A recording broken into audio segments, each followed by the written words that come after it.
très cher invité, l'apôtre Afi, c'est vraiment un papa de la maison, de cœur et tout.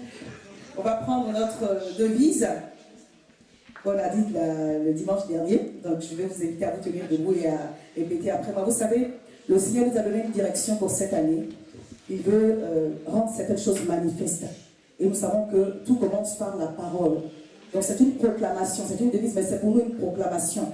Je vous invite à le refaire à la maison, même si vous n'avez pas des mots textuels, c'est-à-dire rester dans le même esprit et déclarer la parole.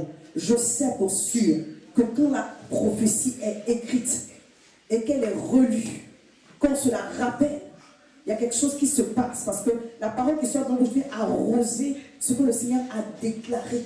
Amen. Parce que c'est une promesse que Dieu a faite sur notre vie. On l'a reçue et maintenant on la proclame.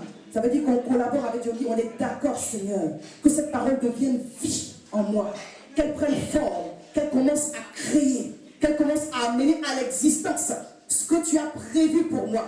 Je ne veux pas que l'année finisse sans que je touche de mes doigts, sans que je vois de mes yeux, oh Seigneur, les grandes et merveilleuses choses que tu as proclamées. Ce n'est pas pour comment dire, se faire plaisir, bien aimé. La parole et les promesses de Dieu pour nous sont véritables. Alléluia. Les choses vont passer, mais la parole de Dieu ne passera jamais. Et si Dieu déclare sa parole, c'est parce qu'il veut faire. Il a tout créé au travers de la parole. Et nous sommes faits à son image et à sa ressemblance. Donc lorsqu'il nous dit de dire, de déclarer, c'est pour aller dans le même esprit que lui, emmener les choses à se manifester. Donc, que notre réalité, on va dire, ambiante, les circonstances aillent avec ou pas, ce n'est pas grave. Alléluia. On n'a pas à regarder à ce qui se passe autour de nous, mais à croire dans notre cœur et à ouvrir les yeux de notre cœur et à saisir les bonnes choses que le Seigneur en réserve pour nous. Donc quelqu'un déclare avec moi, l'Éternel. Est-ce qu'on peut se tenir tous debout, s'il vous plaît, s'il vous plaît. Alléluia. L'Éternel Dieu, fais de mon année une année d'expansion, une année de manifestation. Il étend mes limites au-delà de toute opposition dans le puissant nom de Jésus. Mon Dieu lui-même marche devant moi comme un feu dévorant et me rend victorieux dans le puissant nom de Jésus. Il m'aide à transformer toute adversité en opportunité de percer.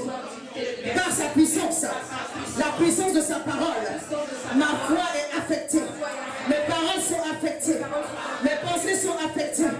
Mes actions sont affectées. Dans le puissant nom de Jésus. L'Esprit de Dieu libère en moi mon obéissance, ma bonne volonté, afin que je marche fidèlement selon toute la parole de l'Éternel.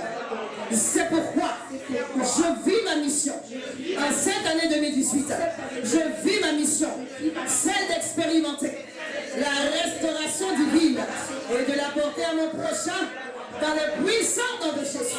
La restauration dans mon foyer, la restauration dans mon ministère, la restauration dans mes entreprises, la restauration dans ma santé, au nom puissant de Jésus. Et je dis Amen 3 fois. Amen, Amen, Amen. On acclame le Seigneur. On acclame le Seigneur. On acclame le Seigneur. Parce qu'il est bon. Alléluia. Et vous asseoir dans la présence de Dieu. Ce matin, je rends grâce à